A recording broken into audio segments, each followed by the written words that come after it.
Hi there, Facebook. You know my name.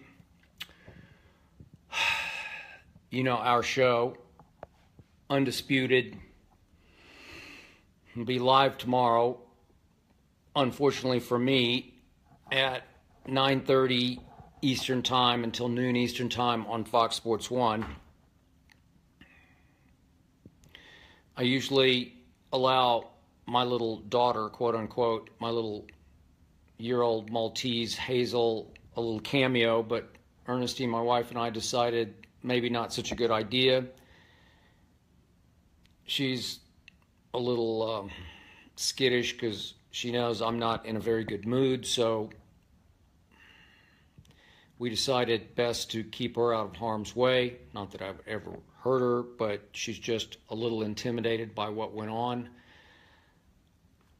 Her mom left during the Cowboy game with her mom's sister.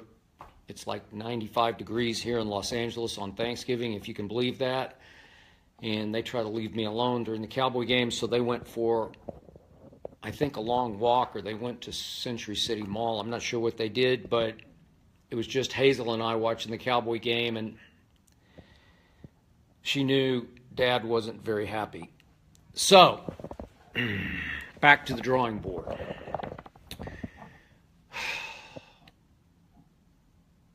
I want you to understand that this is not an excuse.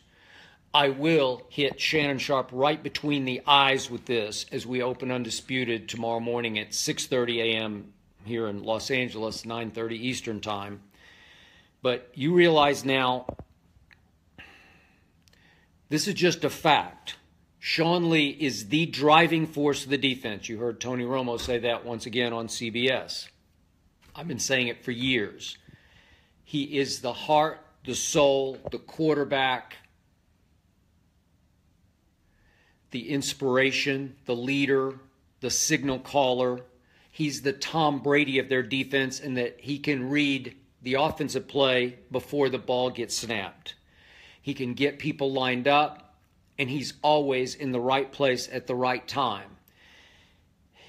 He can cover backs out of the backfield. He can plug the run, and he can rush the passer the way the Cowboys weren't able to rush Phillip Rivers all game long. I've never seen anything like this. Pathetic pass rush. Phillip Rivers just got to stand for 4 quarters and say, let's see, do I want Keenan Allen or do I want Tyrell? Or let me throw it to the little back out of wherever he is, West Colorado. Or let me toss it to Melvin Gordon. Or wait, there's Hunter Henry. I'll just, you know what? I haven't thrown him a ball in a while. I'll throw it to Hunter Henry. That's what happened all game long. I said it on Wednesday on Undisputed. I feared that Phillip Rivers would pick the Dallas defense to pieces, and he picked it into pieces of pumpkin pie. Does he want 3 pieces or 4 pieces? Or it's Thanksgiving. Have 6 or 7 pieces of pumpkin pie. Thank you very much. No Sean Lee, no hope. So now, Sean Lee has missed 5 games this year. And Dallas has been up. I just wrote this down, so I'm not going to miss it. Dallas has been up in these 5 games without Sean Lee. 8 at halftime over the Rams. 9 at halftime over Aaron Rodgers. Only down 3 at Matt Ryan, the reigning MVP. Up 2 on those high-flying Fly Eagles Fly at halftime last Sunday night. And today, down only 3. So I just gave you 5 games in position 5 times to go win the game. Guess what the score in the second halves of those games are? Just in the second halves of the 5 no Sean Lee games. Opponents 117, Dallas 22. Let me repeat. Opponents 117, Cowboys 22. That's annihilation. That's humiliation. That's utter desperation. You just can't play defense in the second half. I haven't had time to break down the stats on this one. I'll have it by tomorrow morning. But Phillip Rivers just threw a party in the second half. The Eagles ran for 180 yards in the second half alone. And after a while, especially on the Keenan Allen run that just broke it wide open, that was for 42 yards. 7 Cowboys just failed to tackle him. You can say they quit. You can say they ran out of gas. You can say they just know that without Sean Lee, they lose heart, they lose hope, they lose their way, and they just give up. That's what it looked like on that 42-yard flip and run touchdown to Keenan Allen. My God. It was just like, what? I mean, the truth is, Dak Prescott actually played very well up until that Keenan Allen run. And at that point, when all looked lost, he got desperate again. And he actually made 3 throws that I wish he had back. The first one, he missed the 2-point conversion throw. That was the first bad throw he made the whole day. He actually played very well up to that point and continued to play pretty well. Then he forced the ball to Cole Beasley. They got pick-sixed. And then just late desperation interception. And so it's going to look bad overall for Dak. I thought he played pretty well. But let's look at 2 plays that happen to teams that are losing or losers. And that's what's happened now to the Dallas Cowboys. They're snake bitten. They play with bad body language. They play without hope. I'm sorry, I just made this too dark. There. That's oops. Hang on.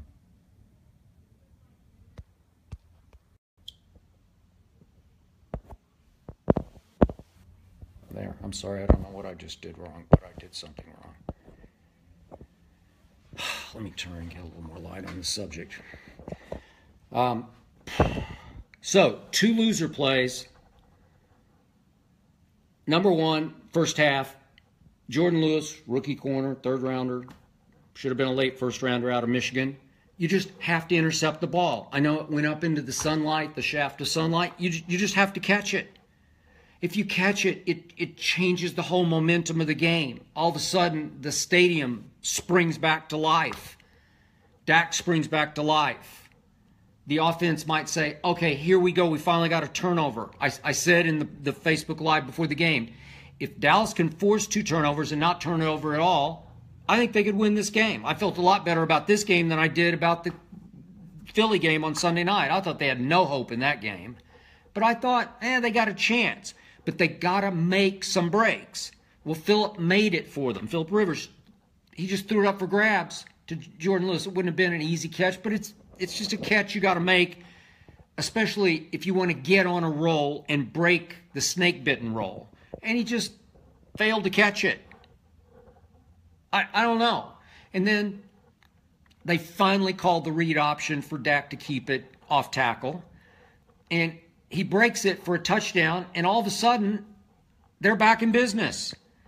They're right in the game. He goes 33 yards, untouched for a touchdown, and I said, here we go. And Jim Nantz says, Tony Romo, you called it. There's a flag. And it's on Tyron Smith, who had just come back from injury after the debacle in Atlanta, the Adrian Claiborne game, and then the debacle Sunday night with no Tyron Smith, and he holds. And the truth was, he didn't even need to hold on the play. It really didn't help the play that much. I get it was a blatant hold. I got it. But I got to tell you, I'm pretty sure Dak breaks away and scores with no hold. Just getting his, I forget if it was Melvin Ingram or whoever it was on that side, but you just get in his way. And those are the 2 loser plays. And you can always go back, as every coach will tell you, in any football game, you can go back and find usually 3 plays that just turn the tide. That happened, and this happened. And the 3rd play that turned the tide was Dallas goes down and scores to cut it to 16-6, and then you can cut it to a 1-score game. And Dak rolls right. They're trying to get Cole Beasley free at the goal line, and it's not there, and he's kind of running for his life all the way to the sideline, and he tries to throw it over the top of the defense to Terrence Williams, and he just threw it too high. Just too high. I mean, it was a bad throw. First bad throw that he had made the whole game. But the first half, I did not love the idea, but they were playing not to lose. The Chargers are very good on defense, but they can be run upon. It's just hard to throw against them because, I got to tell you, Casey Hayward from my school, Vanderbilt, he just might be the best corner in football. And he wasn't traveling with Dez all the time, but he was on Dez a lot. And yet they're hard to throw on, so you just run on them. So they decided, let's bang Alfred Morris, let's bang Rod Smith, and let's try to control the ball on the clock. And they did reasonably well at that. What did Dak throw at halftime? I forget. Like, very few passes. But I didn't love the momentum because you're just playing not to lose. And so, obviously, their kicker got hurt. And it should have been 9-0, but they'd missed the other field goals. And so it ends up 3-0. You're still in the ball game at halftime. And yet it didn't feel right because you knew Phillip Rivers was going to get the ball to start the second half. And they really hadn't stopped him yet. They'd hung on in the red zone a couple times, but it just didn't feel very good. So, again, I love Dak in the 2-minute drill offense, the no huddle. And you saw it at the end of the half, and then Terrence Williams gets an offensive pass interference. But Dak was starting to crank up and get in some rhythm and get some of his confidence back. It's hard to throw against these guys because they come from everywhere. And then, of course, right on schedule, Zach Martin, concussion, out. Best left guard or right guard in football. And it's like not meant to be.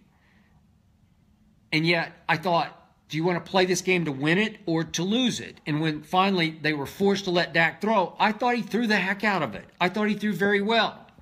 But obviously in the first half, he had thrown 0 balls to Dez Bryant. So here we go again. 14 targets to Dez on Thursday night, and obviously the game plan was no Dez. Then they started to get desperate, and so here they come, their first series in the second half. They're down, what was it by then, 10-0. And here they go, and the first ball goes to Dez Bryant. And he didn't even catch it. It's the little basic slant. He doesn't run very many routes. His route tree has like 3 routes in it. But it's the little down and in, just an in-cut route. And I swear he didn't catch it. Go look at the replay. And fortunately, they hurried the line of scrimmage, snapped it and ran it. No replay, no challenge. He didn't catch it. Then the next ball is back to Dez up the sideline against Casey Hayward, and it's a really big-time throw up high, right in Dez's hands, and he just doesn't come down with it. I don't know. You want to talk about losing your confidence, losing your way? It's a Dez ball. You just put it in your back pocket. Then he throws him a back shoulder. I'm going to the next series. That was a good one. And Tony Romo says, you got to throw in the back shoulder. And then finally, the play of the game for Dallas, the last-ditch play of the game. Let me get my notes here. Yeah, it comes after the give-up touchdown to Keenan Allen. So it's now 22-6. And all of a sudden, Dak just heats up. Boom, boom, boom, hits Terrence Williams over the middle, and they got a chance to get home for a big touchdown that could cut it. If you go for 2 and make it, it could cut it to 22-14. You got a shot. And Dak takes a shot to Dez Bryant in the end zone on what might be the best cornerback in football, Casey Hayward, out of my school, Vanderbilt University. Shannon always says no good football's ever come out of Vanderbilt, football players. Well, baloney. There's another one. They're everywhere around the National Football League. And the throw is perfect. It's Dez's ball on a very good corner, but the old Dez, the 88 I used to know and love, he just puts that ball away. You just go up and snatch it across the goal line, touchdown, go for 2, hit it, and it's 22-14. You're right back in the game, get the crowd back into it, and he failed to catch it. And that was end of game. Was it? I can't remember if it was the next play, but it's a couple plays later. Dak's desperate now, and he rolls to his left. He's under fire. He's running for his life, and he tries to force it to Cole Beasley. Pick 6 the other way. So Shannon Sharp's going to have a field day with that, and then he throws another interception just out of desperation after that. And I can't defend it. But the great irony of this was, I liked the way Dak played for most of the game. For the wide majority of the game, Dak Prescott played pretty well. I would have let him go in the first half. I would have gone no huddle right from the start.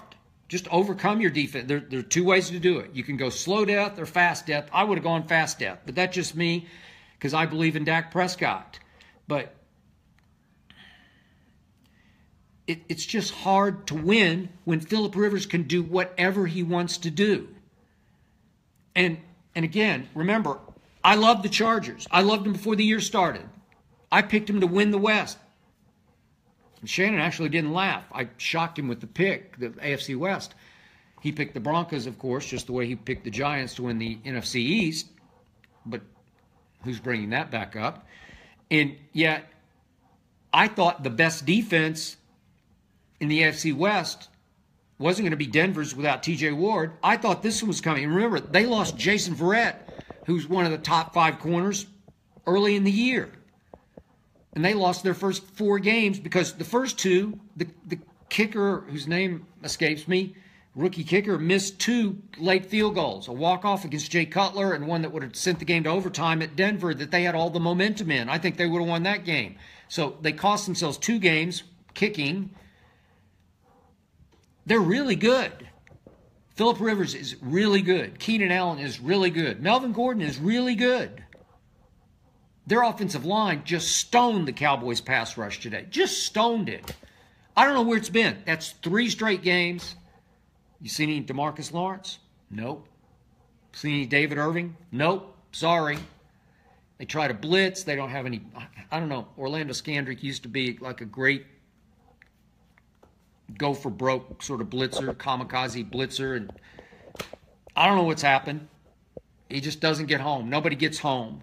Jeff Heath made 1 play on Travis Benjamin today where he came up and just clocked him. That's about all he can do. I don't know.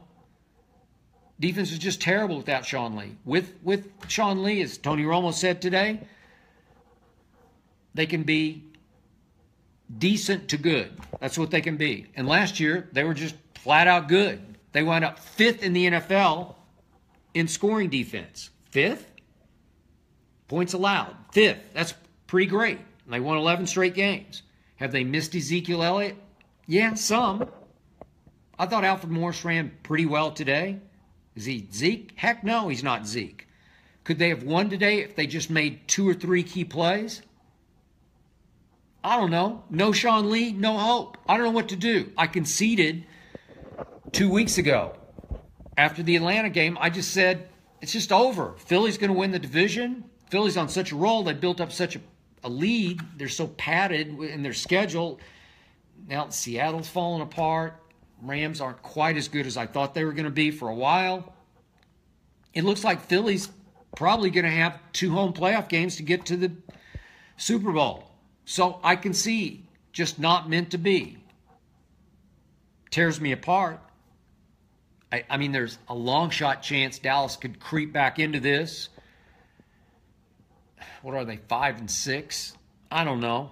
I don't know. Just tears my heart out. I don't know. Could they beat Washington and the Giants? I guess so. Would it matter? Probably not. I don't know what's happened to Sean Lee. I guess he tore his hamstring because I don't even hear any hope or updates. I guess if you told me miraculously he was coming back next week, they'd need a whole lot of help. But if they could win those 2 games and go to Oakland and win and Zeke comes back, beat Seattle, go to Philly. Philly's going to mail it in the way Dallas mailed it in at Philly at the end of the year last year. They win that game. Get to 10 and 6. I don't know. Maybe, but they're going to need help. And they just have to, they need help and they need healthy. And it just doesn't feel right to me. And I didn't love the way Jason Garrett coached today. I think you have to go in knowing that you just can't keep Phillip Rivers from scoring. It was a miracle that it was only 28. Obviously, if they make some kicks, I don't know how many kicks they missed, but there's 6 in the first half. They missed their extra points. They missed a field goal. I don't know. They should have had 40. They should have had 40 points. So I would have been happier if you just come out, and I'm going to say it one last time. Where's Bryce Butler? I don't know. Every time he's in the game, he makes a play. Put him in there.